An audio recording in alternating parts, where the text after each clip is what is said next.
Okay. In the name of God, the most benevolent, the most merciful. Bismillah ar-Rahman ar-Rahim. All praise due to the Lord of the worlds. Alhamdulillah Rabbil Alameen. Welcome everyone. I am giving this lecture as a singularian. I am giving this lecture as a human being, 1 out of 8 billion. I'm giving this lecture as a human being whose mind works visually, and the simplest, limited way of explaining in some sense how my mind works is in some sense uh, to the modern man it's a visual thinker. But if someone asked me, I would say the way my mind works is that I see probabilities, variations, and cinematic, events in my inner realms that overlays the outer realms.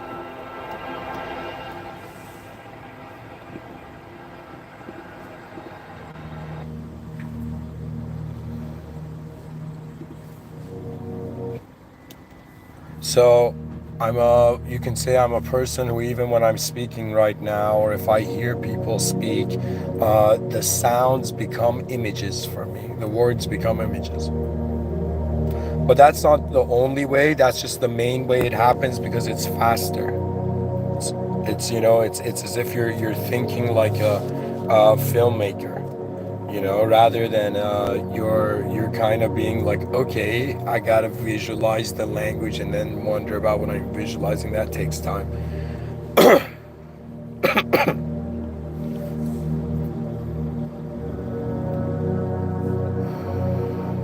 So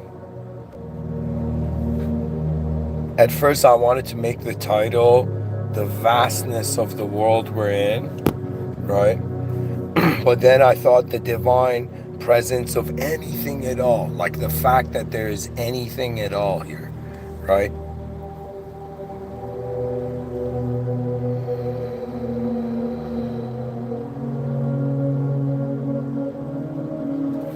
Okay, nice. Somebody in the, abyss of the chat section has said that, yeah, I'll check out your email, man.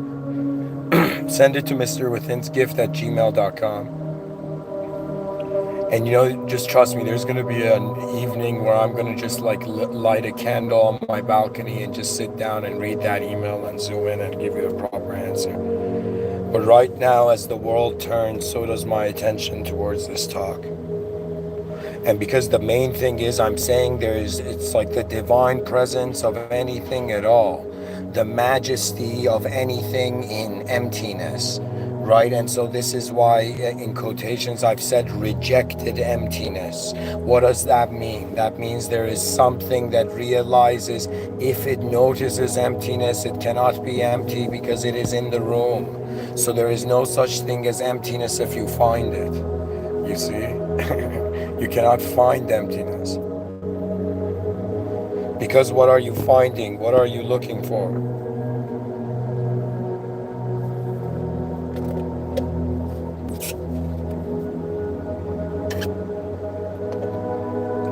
So, it has come to my attention that there are 8 billion ways to be a human being on earth, and this 8 billion is for now. And just as I'm speaking, there's so many new human beings being born into this system that we have to be like, all right, we're here now, and what can we do, and what should we acknowledge and consider? And so something Mr. Within is telling you right now, this cyber archetype of mine, that means I'm kind of like,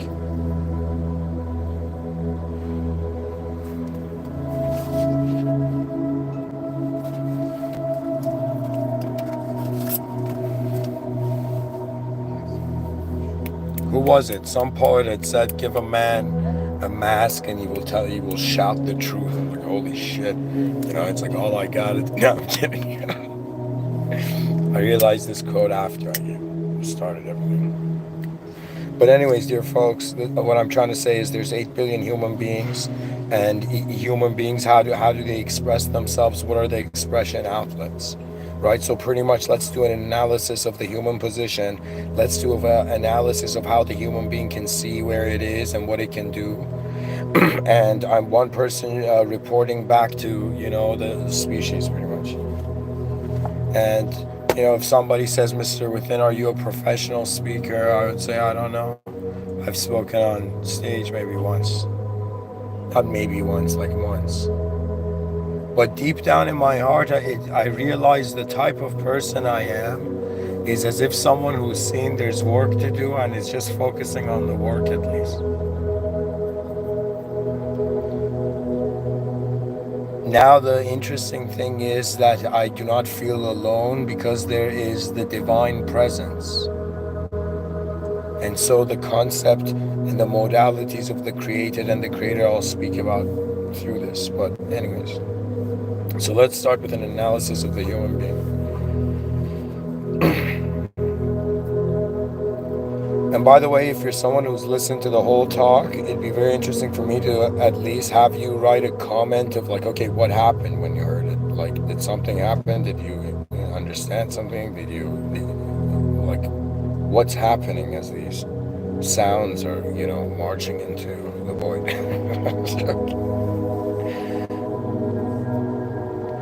But there is no such thing as the void. And okay, anyways, let's go. Human analysis. What's the human position? So I'm drawing a stick figure on a page, and I'm going to be like, okay, one, we have physicality. And just to make it easy to express, let's call it levels. So there's the physical level. Whoa, is life like a video game? Maybe. So there's the physical level, okay? And physicality, we can put an equal sign. Another way of saying it is existence. Existence means something that it's interactable, something that has shape and form, right? Something that is here even.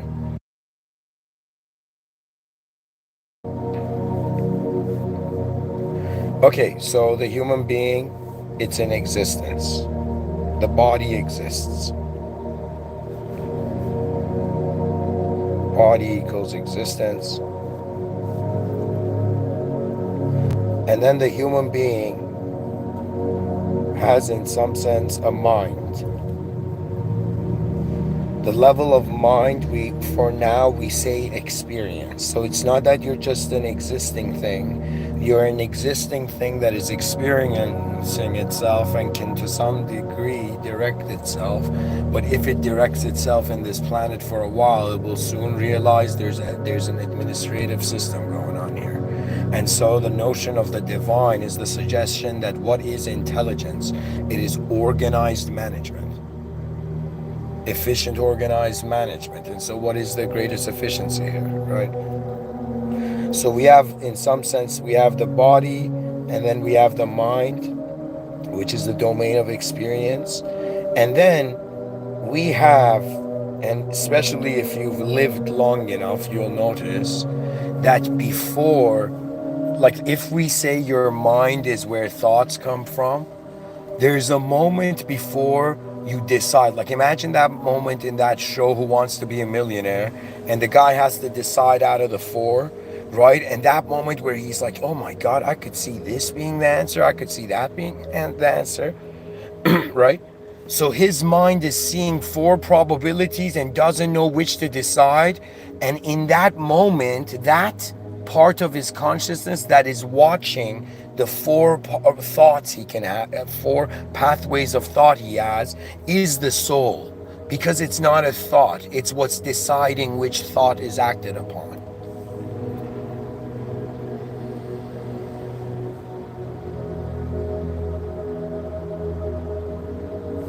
Somebody says in the chat section, is there any coming back after losing control of direction?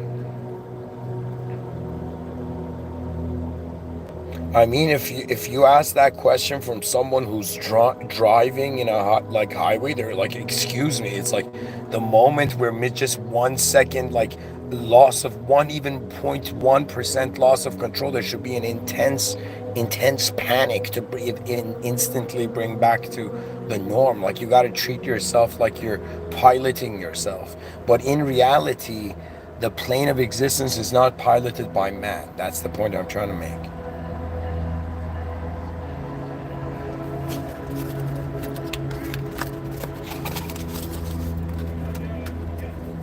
And guys, make sure the emails you send it in a letter format. I'm trying to create like some, just like back in the day they would have photo albums or something. I'm trying to collect all the fan letters. So send it in a letter format, like old school. Imagine even you can write it on a piece of paper, write it in text and send it. Like that would be, because I'm a writer, like I appreciate, like I think that's something cool to collect, right? Even if the email is like a crazy email, send it. I'd like it's like wonderful from my angle. But anyways, let's keep going. So we have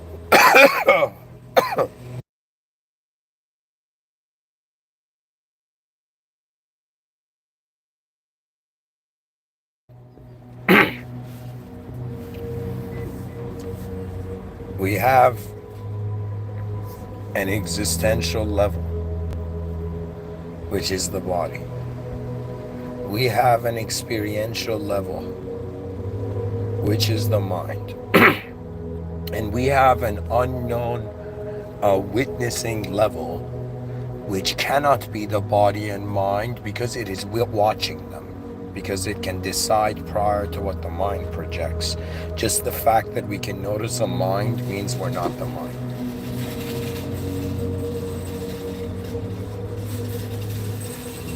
So as a human being, this is my analysis so far, as a human being opens its eyes into this world, it needs to come up with an existential strategy. It needs to come up with an experiential strategy.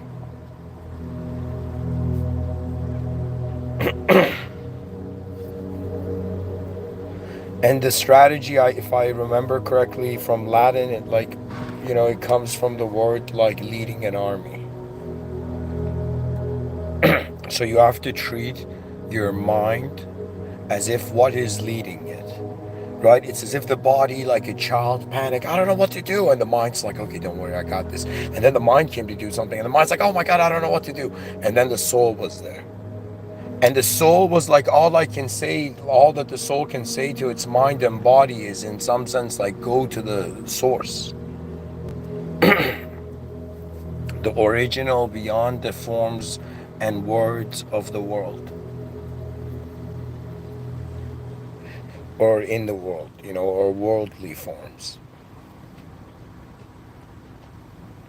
So that we have an existential strategy, an experiential strategy. Now we're like, whoa, there's this soul. So what do we do with this third level, right?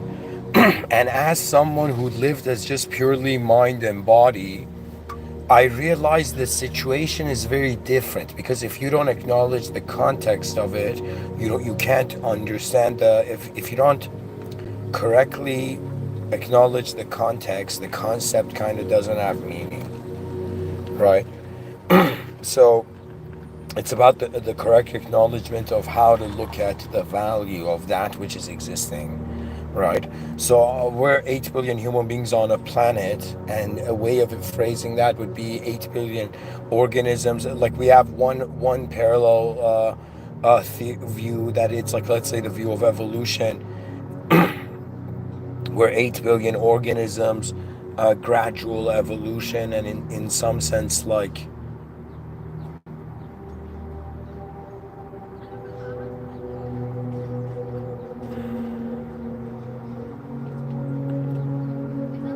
we are a gradual masterpiece of evolution, do you know? An organism that has the capability to go beyond the planet. Even the birds that flew above us were like, whoa, these human beings did like what we could never understand because we're birds.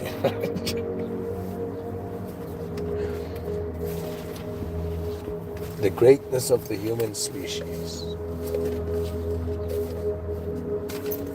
the path to the most advanced.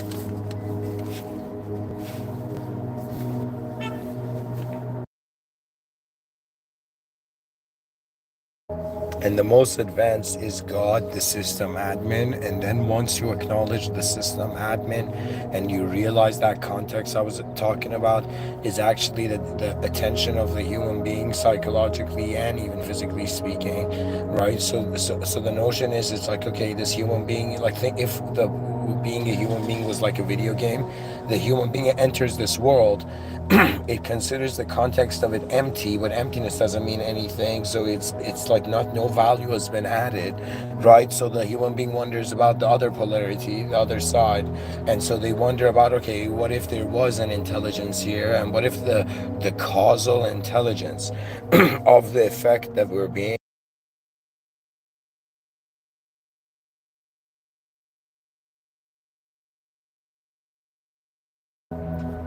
What if the causal intelligence of the effect of our being is still present? It has always been present. What if an uncreated position created the position of the world, and then created the position of souls, and in some sense put the souls in a position where they were to be tested?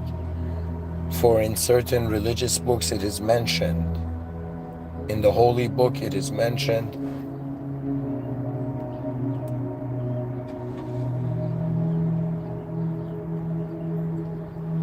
the phraseology as such,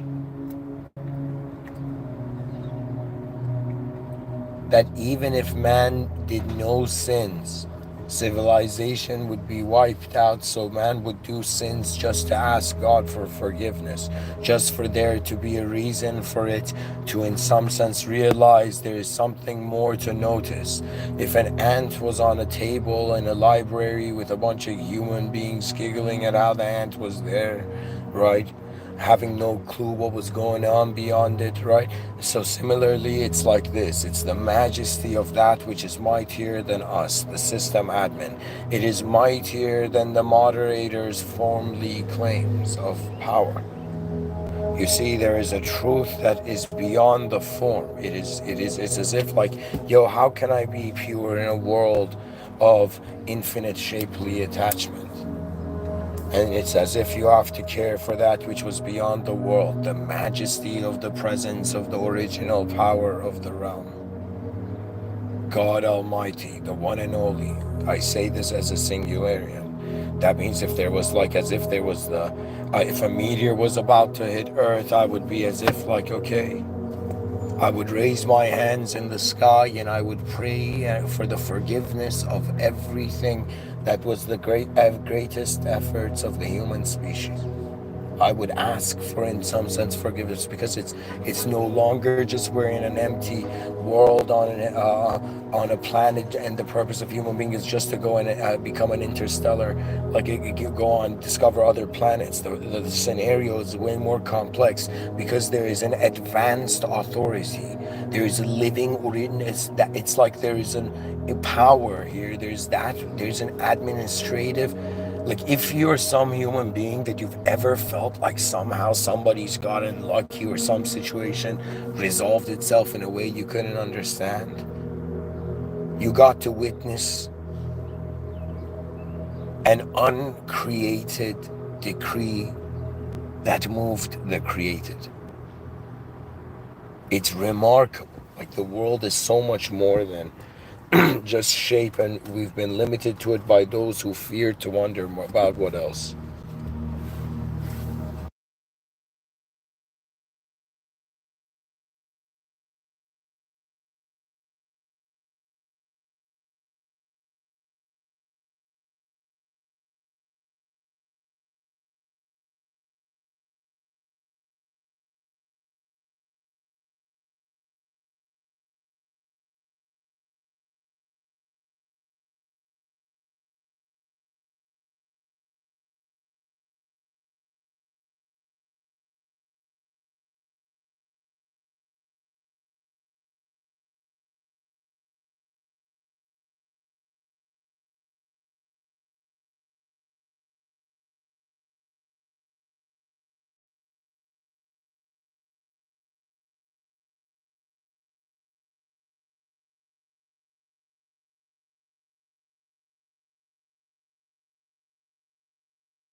Oh my God, guys, this was on mute,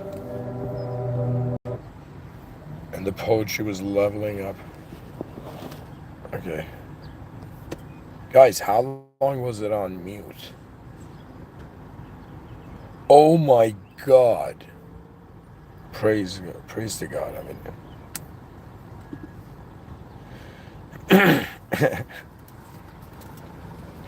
Anyways, this is part one, guys. What can I say? This is part one. There may be a part two, or there may just be another episode. Thank you for listening. To conclude, really, I was just fascinated by how there's anything existing at all, right? And this is just divine presence of reality. That means if you consider that the meaning of life is nothing because everything is emptiness and it's like an infinite changing, shaping game and theater, atomic organism like personality projected kind of theater of like there's an infinitely, like, you see what it is. The body is just existing on earth, that's easy, but the mind notices that there's infinite ways to look at the world. So which way do we look at the world? That question comes. So the challenge of the body is, what do I do with the temporary? The challenge of the mind is, what do I do with the infinitude of the possibilities I can perceive, right?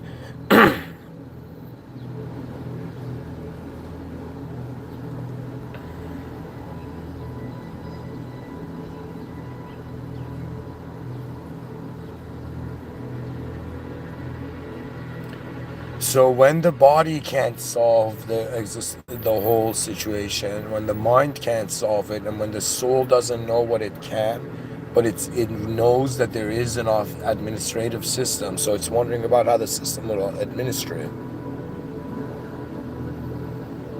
What I'm trying to say is that religion, let me just kind of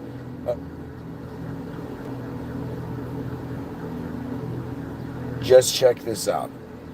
Religion is a divine surveillance state. It's remarkable how it's here at all. It surpasses the concept of even extraterrestrials, which is an idea that is worldly. It's an original power. It is beyond man. For the human being to realize there is the administrator, existential system administrator, the one and only God, is the main focus. It's as if like something remarkable happens, right? The person trusts, has faith in how the God will present the unimaginable if imagination doesn't sharply just grip the moment the whole time. So it's a sort of simplification of the ego. So if the mind becomes simpler, the body becomes simpler, the soul's like, no way, these guys relaxed.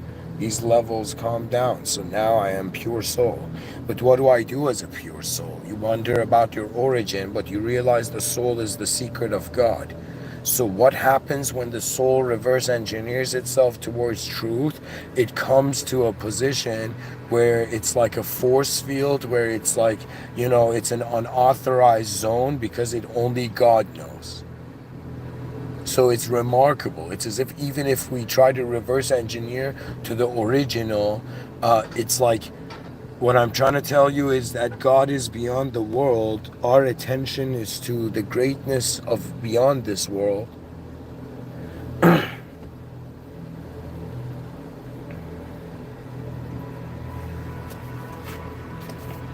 And I wrote the sentence here. Anyways, I'll read it.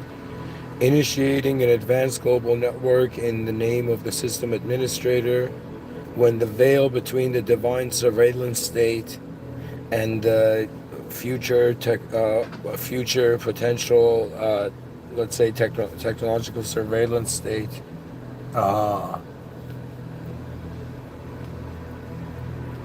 thinnens. I don't know. There is something that the soul is in a divine surveillance state, right? The body is in a natural surveillance state, and like it's part of the ecosystem of reality, right? And the mind is in a sort of, let's say, different kinds of surveillance states, like a linguistic one, It's just remarkable. But I feel everybody just like me, every day that they live their lives, they're like, yo man, Mr. Within's right. Like this whole place, this world can be way more advanced. But we do need to acknowledge the system admin. And the idea is not so bizarre, because when you look at the life of a person, when they go to work, that workplace has a system admin. When you go to a coffee shop to get a coffee, there's a system admin, right? When you go and whatever you do, it's like there's an administration. If you own anything, you're administering that system. So now we are comfortable with the idea of system administrators in our lives, but we're not comfortable with it as when it comes to the world. We're comfortable with it as children, for example, the parents being the system admin. But God is the system admin of the world. You see, it's like the next fractal leap. Anyways, thank you for listening. Bismillah ar-Rahman ar-Rahim, Alhamdulillah Rabbil Alameen. In the name of God, the most benevolent, the most merciful, all praise due to the Lord of the worlds. I don't know anything God knows, but I'm a human being, and this was my report, feedback. Thank you for listening.